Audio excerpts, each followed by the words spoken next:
Good morning students, how are you? Okay, let's start the class and we are on the topic rulers and buildings. Okay students, so yesterday we have discussed about Qutub Minar and its features and who made Qutub Minar, है ना? So today we are going to discuss engineering skills and constructions. Okay children, do you know the meaning of engineering? है ना? Engineering का meaning तो सभी को मालूम होगा, ठीक है? ये टेक्नोलॉजी से रिलेटेड है, किसी भी काम को करने की टेक्नोलॉजी, ठीक है? इंजीनियरिंग में क्या सिखाई जाती है? हमें टेक्नोलॉजी सिखाई जाती है। जैसे अगर आपको कंप्यूटर के बारे में स्टडी करनी तो कंप्यूटर के बारे में सारी टेक्नोलॉजी, सारी चीज़ें इसमें सिखाई जाती हैं। अच्छा, इंजीनियरिंग के बहुत सारे स्ट्रीम होते हैं, है ना? तो केमिकल, मैकेनिकल, है ना, कंप्यूटर साइंस, इस तरह सिविल, तो इसमें बहुत सारी स्ट्रीम होती हैं। तो इसमें उस फील्ड में आपको एक स्किल्ड पर्सन, एक परफेक्शनिस्ट बनाया जाता है, दैट इज इंजीनियरिंग, ठीक है? आपने उसके सारे टेक्नोलॉजी, सारे फीचर्स को बहुत अच्छे से पढ़ लिया है। सी सो इंजीनियरिंग स्किल, ठीक है? तो इंजीनियरिंग स्किल और कंस्ट्रक्शन, ठीक है? कंस्ट्रक्शन तो पता है आपको, है ना, निर्माण जिसको बोलते हैं, मैन्युफैक्चरिंग जिसको बोलते हैं। तो हम उनके बारे में बात करेंगे कि जो कंस्ट्रक्शंस हुए हमारे पास्ट में, उसमें किस तरह की इंजीनियरिंग स्किल्स को यूज़ किया गया, ठीक है? उसमें इंजीनियरिंग स्किल्स का क्या कंट्रीब्यूशन है, ठीक है? See monuments provide an insight into the technologies used for constructions. Monuments क्या प्रोवाइड करते हैं? एक इंसाइट, एक आप देखें, एक दृश्य दिखाते हैं या प्रोवाइड कराते हैं, एक विजिबिलिटी हमें मिलती है कि क्या टेक्नोलॉजीज यूज़ की गई फॉर देयर कंस्ट्रक्शन, ठीक है? किसी भी बिल्डिंग में, किसी बिल्डिंग के कंस्ट्रक्शन में कौन कौन सी टेक्नोलॉजीज को यूज़ किया गया है, वो हमें पता चल जाता है किससे? उसमें किस तरह की टेक्नोलॉजीज यूज़ की गई हैं उनको देख करके, ठीक है? So take something like a roof for example, ठीक है? किसी चीज़ के हम रूफ को, किसी भी बिल्डिंग के हम रूफ को ले लेते हैं, छत को ले लेते हैं, ठीक है? उसका एज एग्जाम्पल लेके बात करते हैं। So we can make this by placing wooden beam और अ स्लैब, ठीक है? अगर हमें छत बनानी है, किसी घर की छत बनानी है, तो हम क्या यूज़ करते हैं, है ना? तो हम वुड को भी यूज़ कर सकते हैं छत बनाने के लिए, है ना? Suppose this is a roof, so we can use wooden beam, जिसको हम कहते हैं, है ना, मतलब लकड़ियों के जो क्या बोलते हैं उसको, पल्ले जो आते हैं, ठीक है, दैट इज बीम। तो लकड़ियों के बड़े बड़े पीसेस होते हैं, फ्लैट पीसेस होते हैं, दैट इज बीम। तो बीम को यूज़ कर सकते हैं हम छत बनाने के लिए, या फिर हम स्लैब को यूज़ कर सकते हैं, है ना? कोई फ्लैट सरफेस हो, जैसे कंक्रीट की, है ना, ये जो कंक्रीट की आप छत देख रहे हैं, जो हम सबके घरों में होती है मोस्टली, तो ये हम स्लैब बना सकते हैं, है ना? उसके बाद है slab of stone across 4 wall, ठीक है? 4 दीवारी है, चारों तरफ से दीवार है ना हमारे, ठीक है? सपोज ये 4 तरफ से दीवार है हमारे, इधर भी दीवार है ऐसे, ठीक है? अब हमें इसके लिए छत चाहिए, तो हम इसके लिए क्या कर सकते हैं? वुडन जो बीम आती है वो भी लगा सकते हैं, और हम क्या कर सकते हैं?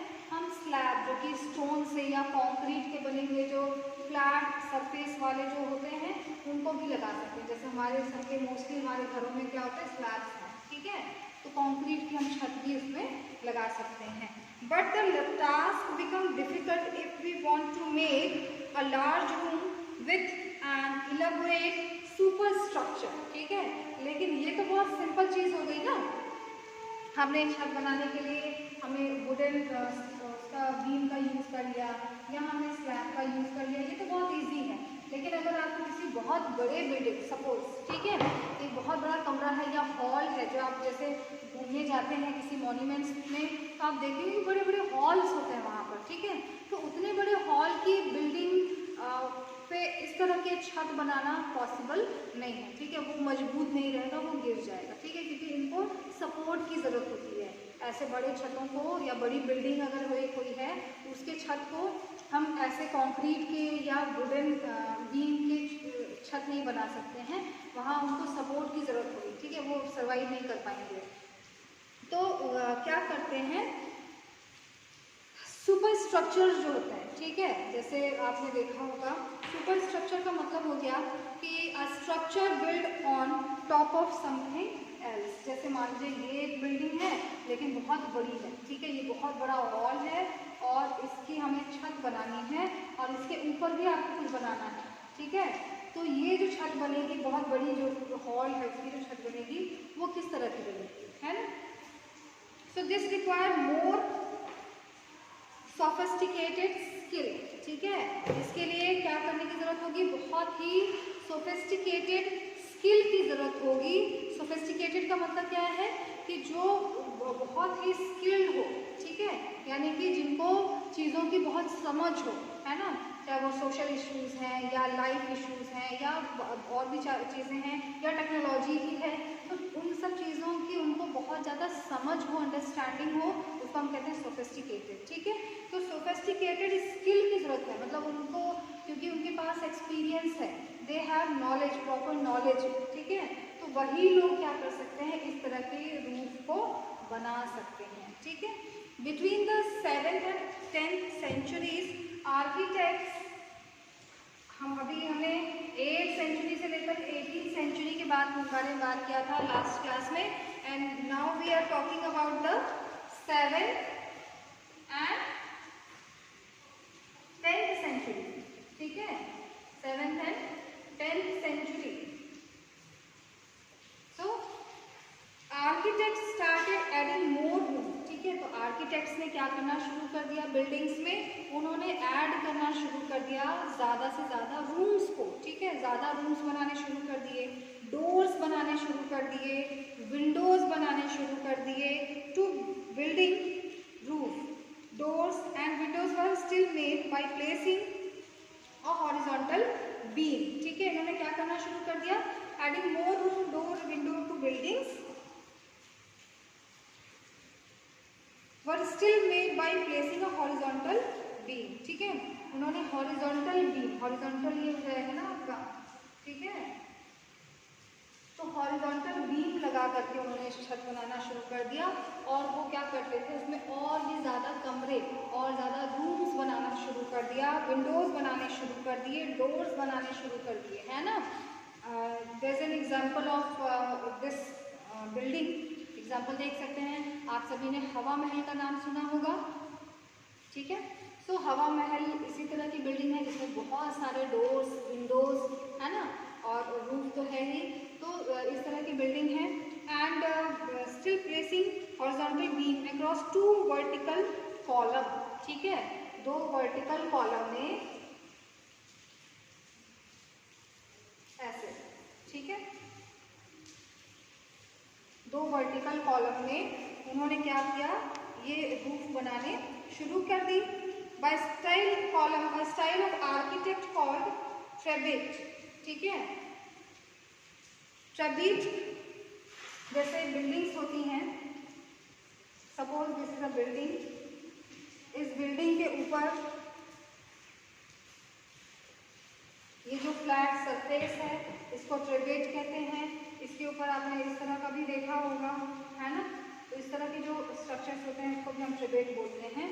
तो इस तरह की उन्होंने बिल्डिंग्स बनाने शुरू कर दी, ट्रेबिट्स, या फिर हम इसको कह सकते हैं कॉर्बेल, ठीक है, तो ट्रेबिट्स और कॉर्बेल इन्होंने इस तरह की बिल्डिंग्स बनानी शुरू कर दी between the 8th and 13th century, ठीक है।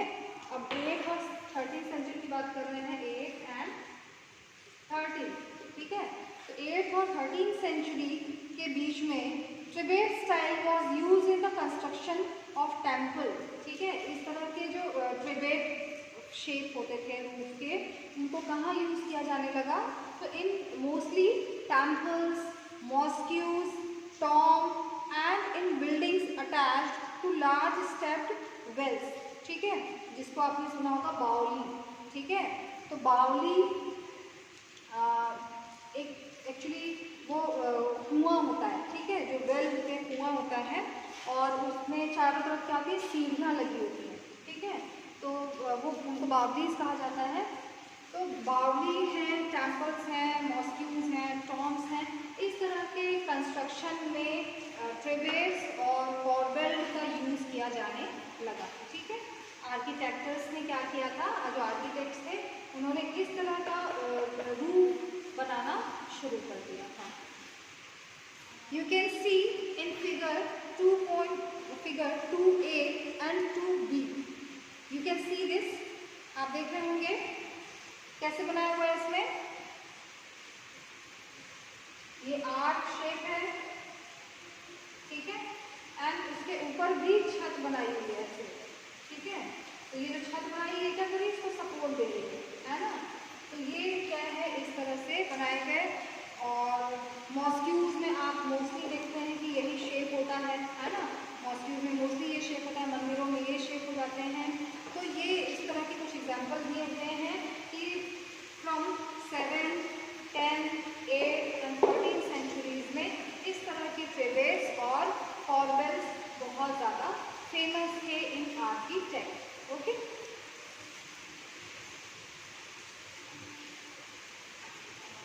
इन the next page, temple construction in the early 11th century. You can see a picture of a temple in figure 3A, sorry 3B, ठीक है। तो 3B में आप देख रहे हैं क्या, यहाँ पर एक टेम्पल की इमेज दी हुई है और इस टेम्पल का कंस्ट्रक्शन कैसे हुआ है ये भी यहाँ पर दिया हुआ है। आप देख सकते हैं फिगर B जहाँ पर लिखा हुआ है वहाँ देख रहे हैं कि इस टेम्पल का, ये जो टेम्पल दिया हुआ है इसका कंस्ट्रक्शन किस तरह से किया गया है, ठीक है। So the Kandariya Mahadev temple, this is the image of Kandariya Mahadev temple dedicated to Shiva was constructed in 999, ठीक है। तो 999 में ये टेम्पल कंदरिया महादेव टेम्पल बनाया गया और ये किसको डेडिकेटेड है, लॉर्ड शिवा को डेडिकेटेड है। And who constructed this temple, king Dhangdev, okay, king Dhangdev जो कि चंदेल डायनेस्टी के थे। किस डायनेस्टी के थे, चंदेल डायनेस्टी के थे। उन्होंने ये टेम्पल कंस्ट्रक्ट करवाया। You can see in the figure 3B is the plan of the temple, ठीक है। यहाँ पर आप कहेंगे ब्लू प्रिंट भी कहते हैं या चार्ट भी कहते हैं। तो आप देख रहे हैं 3B में इस मंदिर का प्लान दिया हुआ है, plan of this temple. And ornamented gateway led to an entrance, ठीक है। एंट्रेंस पे जो गेट है उसमें ऑर्नामेंट्स लगे हुए हैं, ठीक है, ऑर्नामेंटेड है वो। एंड द मेन हॉल, जिसको क्या बोलते हैं, महामंडप, ठीक है। जो मंदिर का मेन हॉल है उसको क्या कहेंगे, महामंडप कहेंगे।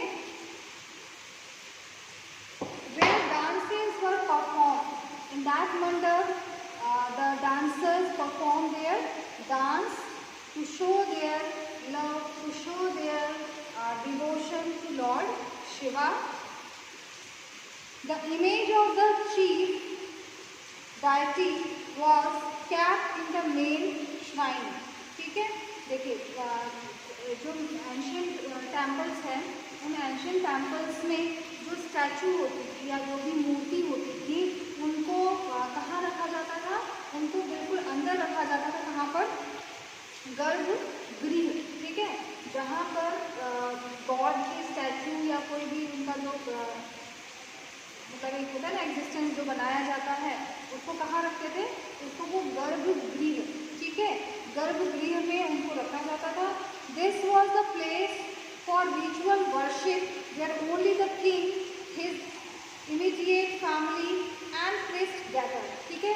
गर्भगृह में no one allowed to come inside, okay, no common people can get inside, कोई भी कॉमन पीपल उसमें नहीं जा सकता था। Only the king, his family and priest can go inside the गर्भगृह।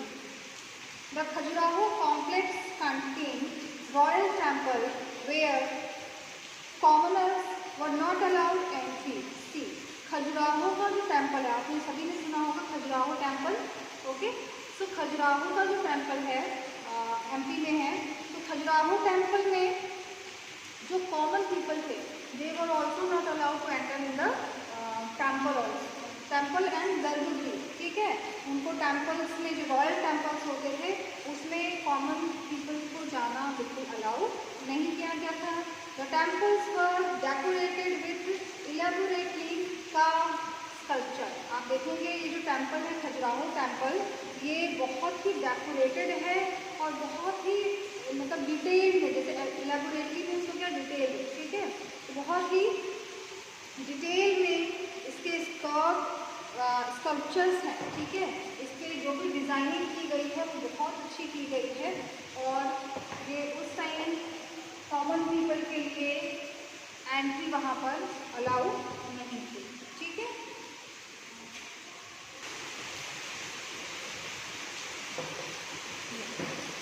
So students, see the figure 4.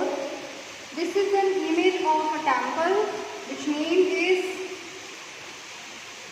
Rajrajeshwar temple. Okay, this is the image of Rajrajeshwar temple. This is at Thanjavur. Thanjavur is in Tamil Nadu. ठीक है, Thanjavur is a district in Tamil Nadu. तो तमिल नाडु में ये temple locate है, Rajarajeshwara temple. had the tallest shikhara among the temple of its time, ठीक है। ये जिस समय का टेम्पल है उस समय के टॉलेस्ट शिखर में ये इसकी हाइट आती थी, ठीक है।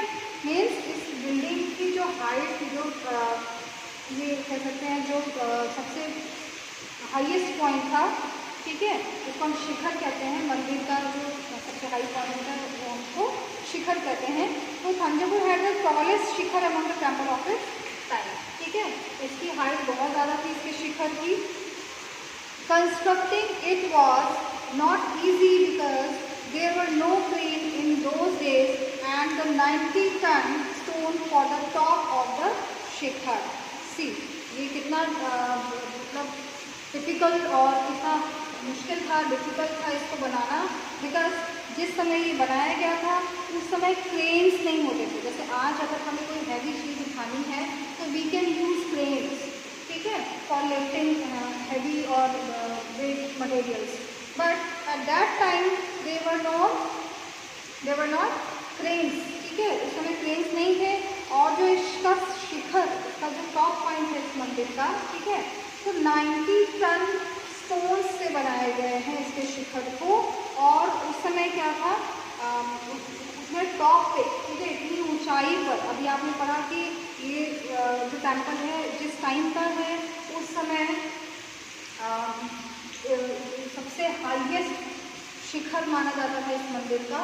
तो इतने टॉप पे स्टोन्स को ले जाना, उसको कंस्ट्रक्ट करना was a very difficult task. Okay, the architects जिन्होंने इस टेम्पल को फॉर्म किया, which temple, Rajarajeshwara temple. Okay, तो जो आर्किटेक्ट्स थे उन्होंने क्या बनाया, उन्होंने एक इंक्लाइन पाथ बनाया, ठीक है, एक रास्ता बनाया to the top of the temple, ठीक है, मतलब जो मंदिर का जो टॉप है ना, तो उस पर उन्होंने इस तरह से बनाया कि जो बिल्डर्स हैं या जो वर्कर्स हैं, ठीक है, वो इजीली उस पर इस तरह से, ठीक है, उन्होंने ये शेप, क्लियर हो रहा है आपको, उन्होंने मंदिर का जो टॉप पॉइंट है उसको इस तरह का बनाया ऐसे, ठीक है, ताकि क्या हो कि जो वर्कर्स हैं वो इजीली चढ़ के जा सके, ठीक है। आप मंदिर में देख सकते हैं जो डिज़ाइन दी हुई हैं ऐसे बनाई गई हैं जिससे वो इजीली वर्कर्स क्या कर सके, ऊपर तक टॉप तक जा सकें,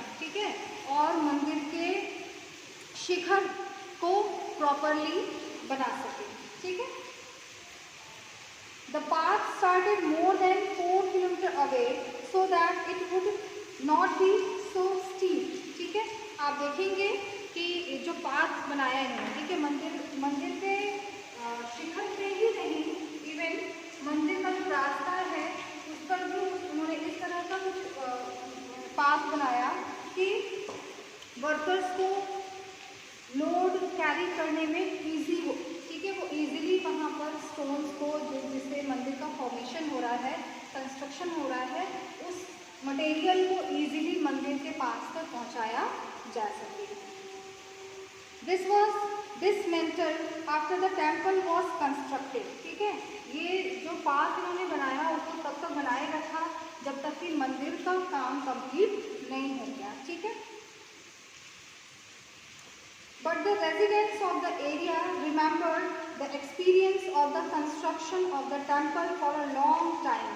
जो उस एरिया के रेजिडेंट्स थे, मतलब निवासी थे, उनको ये मेमोरी बहुत लंबे समय तक याद रही, वो एक्सपीरियंस उनका लंबे समय तक याद रहा। ठीक है, even now a village near the temple is called Charukkalam, the village of incline.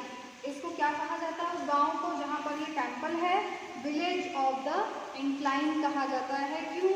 क्योंकि जो आर्किटेक्ट थे उन्होंने वहाँ पर एक इंक्लाइन टाइप का पाथ क्रिएट किया था जिससे मंदिर का फॉर्मेशन इजीली हो सके। ओके स्टूडेंट्स, सो हमने ये टॉपिक कंप्लीट कर लिया and in next class we will discuss further. So